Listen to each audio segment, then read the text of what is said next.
बनाने होंगे, प्लेटफॉर्म बन रहे हैं। जब से बिहार को मान्यता मिली है 2 साल हो गया है, बहुत सारा कई सारे परिवर्तन देखने को मिल रहे हैं। जैसे कि मैंने पहले ही कहा कि कई सारे प्लेटफॉर्म्स आपको बनाने होंगे और कोई बाहर से आकर आपके लिए बनाएगा नहीं, खुद आपको प्रयास करना होगा। संस्था की तरफ से भी और इंडिविजुअल तरीके से भी, प्राइवेट एंटरप्रेन्योर्स द्वारा भी, जैसे कि जेके इंटरनेशनल अभी कर रहा है यहाँ पर एक क्रिकेट एकेडमी खोलकर, उसी प्रकार से कई सारे और भी संस्थाओं को जुड़ना होगा। हेलो, ऐसे तो उस तरह के लोगों को जुड़ना होगा और मुझे लगता है कि मकसद साफ़ होना चाहिए कि हमें जो खेल की जो प्रतिभा है उसको हम ऊपर निकालें और उसके लिए मिलजुल कर अगर हम काम करेंगे तभी फ़ायदा होगा। जैसा कि आपने सही कहा कि क्षमता बहुत ज़्यादा है और कई सालों से क्षमता रही है। इतने साल से यहाँ पर क्रिकेट को देखा जाए तो कुछ हो नहीं रहा था। अच्छी बात है कि अब वो जो हर्डल था वो ख़त्म हो गया है। अब आने वाले समय में अगर सब लोग मिलजुल कर काम करेंगे तभी क्षमता भी बाहर आएगी और कई सारे खिलाड़ी भी अच्छा करेंगे। और मुझे हमेशा से विश्वास रहा है कि इस स्टेट में बहुत ज़्यादा टैलेंट है। सिर्फ एक तो इंफ्रास्ट्रक्चर की कमी है, इंफ्रास्ट्रक्चर बिल्ड करना पड़ेगा, उसके साथ साथ उनको एक्सपोजर देना होगा, कई प्रकार के प्लेटफॉर्म्स बनाने होंगे जहाँ पर वो अपने टैलेंट को एग्जिबिट कर पाएँ। थोड़ा बहुत संयम के साथ हम लोग को काम करना होगा, पर मुझे पूरा विश्वास है कि वो जल्द से जल्द हमें ज़रूर देखने को मिलेगा। वो सारे बेसिक नीड्स क्या क्या होने चाहिए जो एक अच्छा स्पोर्ट्समैन बनने के लिए? अब उसके लिए तो बहुत लंबा जवाब मुझे देना होगा। अब मौका मिलने के लिए आपको अच्छा प्रदर्शन करना पड़ेगा, ना ही केवल टीम को पर इंडिविजुअल को भी। अब पिछले 2 साल से ही खेल वापस शुरू हुआ है बिहार में, मान्यता मिली है बिहार को।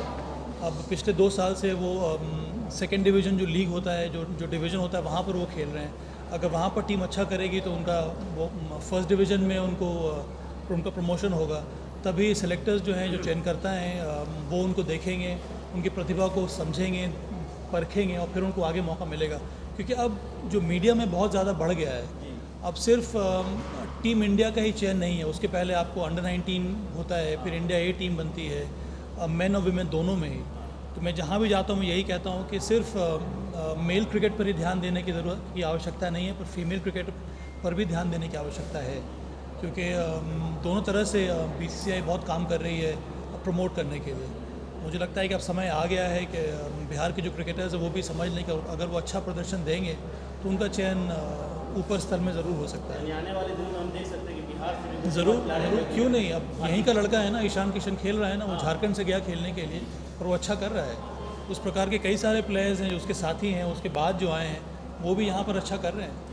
और अब बस कुछ देर की बात है कि और भी नाम हमें सुनने को मिलेगा। करीम जी, आईपीएल शुरू हुआ था और कहा गया था कि आईपीएल के जरिए जो है यूथ टैलेंट, युवा जो टैलेंट है उनको सामने लाया जाएगा। लेकिन जब हम देखते हैं पिछली जो सीजन चल रहे हैं आईपीएल के, तो हमारे जो खिलाड़ी हैं अपेक्षाकृत काफ़ी कम है और बहुत ही कम है। तो आईपीएल में भी हमारे खिलाड़ियों को मौका नहीं देना, मतलब क्या ये प्रतिभा की कमी है या फिर उसकी वजह कुछ और है? कहाँ के खिलाड़ी नहीं आ रहे हैं? बिहार के खिलाड़ियों की बात मैं कर रहा हूँ। देखिए, आईपीएल का जो मॉडल है वो अलग किस्म का है। आईपीएल निर्भर करता है हर एक फ्रेंचाइजी के ऊपर। 8 फ्रेंचाइजीज़ हैं, उनके खुद के टैलेंट स्पॉटर्स हैं, उनके खुद के चयन करता हैं। वो देश भर में घूम घूम कर मैचेस देखते हैं और उनको जो लगता है कि प्लेयर को खिलाड़ी अच्छा है, उनको वो बुलाते हैं ट्रायल्स के लिए, उनके साथ साथ वो मैचेस खिलाते हैं। उसके बाद वहाँ से उनको ऑक्शन में नाम दिया जाता है।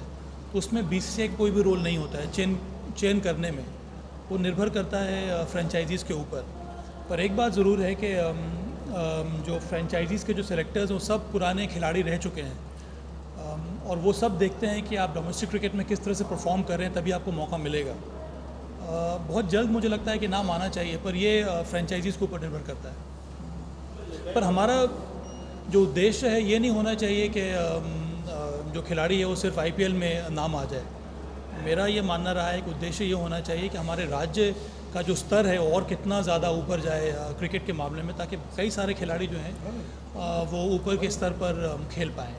सर, आज का ये जो स्टेडियम जो आज सर ओपनिंग हो रहा है तो इस पर क्या कहेंगे सर? अच्छा लग रहा है सर? बहुत अच्छा लग रहा है। ढेर सारी बधाई मेरे दोस्त जितेंद्र को बहुत मेहनत कर रहे हैं ये भी और इनके स्टाफ भी, इनका जो मैनेजमेंट है जेके इंटरनेशनल स्कूल का जो मैनेजमेंट है, रांची में भी उन्होंने इसी प्रकार का एक स्कूल भी खोला है और एक एकेडमी भी खोली है, वहाँ भी मैं जा चुका हूँ। इस साल ही मैं गया था वहाँ पर मार्च में। अब देखकर अच्छा लग रहा है कि जैसे कि मैंने पहले ही कहा था कि कई सारे एंटरप्रेन्योर्स को, जो बिज़नेस माइंडेड जो पीपल हैं, उनको सामने आना पड़ेगा प्रमोट करने के लिए और फंड करने के लिए, और खिलाड़ियों को सिर्फ जगह चाहिए खेलने के लिए, तभी तो अपने प्रतिभा को सामने लाएंगे। तो उस हिसाब से देखा जाए तो बहुत बड़ा कदम है और बड़ा ही प्रगतिशील ये कदम है। जितेंद्र जी, एक सवाल आपसे, आपके मन में कैसे प्रेरणा है कि हमारे गुरु जो भी बोल दीजिए, अन्नदाता बगल में बैठे हुए हैं, आज मैं जो भी हूँ इन्हीं की बदौलत हूँ। नेचुरल है कि जो काम ये नहीं कर पा रहे चूँकि बहुत व्यस्तता के कारण, आपको पता है बहुत सारे प्रभार इनके पास है, तो हम इन्हीं के मार्गदर्शन में, इन्हीं के देखरेख में यहाँ के क्रिकेट को बढ़ाने का काम कर रहे हैं। और सबसे बड़ा उद्देश्य एक ही है, क्रिकेट क्रिकेट क्रिकेट सिर्फ क्रिकेट। और जहाँ तक रह गया, आपने बोला कि ये प्रेरणा कहाँ से है, तो मेरा प्रेरणा तो बगल में ही बैठे हुए हैं, ठीक है ना। कभी मुझे आवश्यकता थी तब इन्होंने तन मन धन से मुझे मदद किया, तब जितेंद्र सिंह आज यहाँ पे है। और आज जब मैं उस मुकाम पे इन्होंने पहुँचाया है तो मुझे ऐसा महसूस होता है कि मैं भी अपने खिलाड़ियों के लिए कुछ करूँ। तो आने में समय देंगे ना सर, यहाँ पर समय देंगे ना? समय यहाँ के लिए हमेशा समय, कभी तो ऐसा हुआ नहीं कि यहाँ एक और सवाल है जी। क्रिकेट स्टेडियम को लेकर हमारे यहाँ अंतर्राष्ट्रीय मैच नहीं हो रहे हैं, काफ़ी लंबे समय से नहीं हो रहे हैं, और उसकी वजह है स्टेडियम की बदहाली। इसको लेकर सर आगे स्टेडियम की स्थिति कैसे सुधरे, इसको लेकर और आपकी बातें होती होंगी राज्य क्रिकेट बोर्ड से? मुझे लगता है ये सवाल आपको जो BCA के जो अध्यक्ष हैं या जो ऑफिस बेयरर्स, उनसे आपको पूछना होगा, क्योंकि BCCI के जो रूल्स हैं बहुत क्लियर हैं। जो इंफ्रास्ट्रक्चर जिस तरह का होना चाहिए, जिस तरह की सुविधाएं होनी चाहिए खिलाड़ियों के लिए, जिस तरह के ग्राउंड कंडीशंस होने चाहिए, जिस तरह के विकेट्स होने चाहिए, वो सारा का सारा जो है डिटेल गाइडलाइंस हर एक स्टेट एसोसिएशन के पास है। और इसी प्रकार से कई सारे स्टेट में अब अंतर्राष्ट्रीय स्तर के स्टेडियम बने हैं, तो उसी दिशा में आपको काम करना होगा। तभी पहले तो आपको BCCI मान्यता देगी वहाँ पर अंतर्राष्ट्रीय मैच कराने के लिए, उसके बाद ICC की टीम आती है, वो आपको अप्रूव करती है, तभी यहाँ पर अंतर्राष्ट्रीय स्तर के मैचेस हो पाएंगे। और तभी मुझे लगता है कि IPL मैचेस भी आगे आने वाले समय में आप करा पाएंगे। तो इसीलिए बहुत ज़्यादा आवश्यक है कि जो संस्था है, जो राज्य की जो संस्था है बिहार क्रिकेट एसोसिएशन, वो इस पर ध्यान दे और मिलजुल कर वो काम करें। और उनका उद्देश्य यही होना चाहिए कि हमारे पास भी एक अंतर्राष्ट्रीय स्तर का स्टेडियम हो जहाँ पर अंतर्राष्ट्रीय क्रिकेट मैचेस भी हो पाए, जो कि बहुत साल पहले हुआ है। मेरा आखिरी सवाल जितेंद्र जी से है कि आप JK क्रिकेट एकेडमी, आपकी और एक ब्रांच है, फिलहाल आप क्रिकेट में, अब जैसा कि आपने कहा कि क्रिकेट ही है, तो क्या क्रिकेट के बाद की कई और सारे स्पोर्ट्स हैं, क्या उसमें भी आपकी रुझान हुआ है? हमारे पास जिम्नास्टिक का पूरा किट्स अवेलेबल है, बिलियर्ड्स है, टेबल टेनिस है। तो आने वाले समय में मैंने बताया कि जिस तरीके से हम लोगों ने मेन स्टेडियम का निर्माण जो हमारा होने वाला है, निश्चित तौर पर वहाँ पूरे की पूरी स्पोर्ट्स फैसिलिटीज़ हैं। अगर आपको हमारा वीडियो पसंद आया हो तो इसे लाइक करें, सब्सक्राइब करें और साथ ही बेल आइकन दबाना ना भूलें।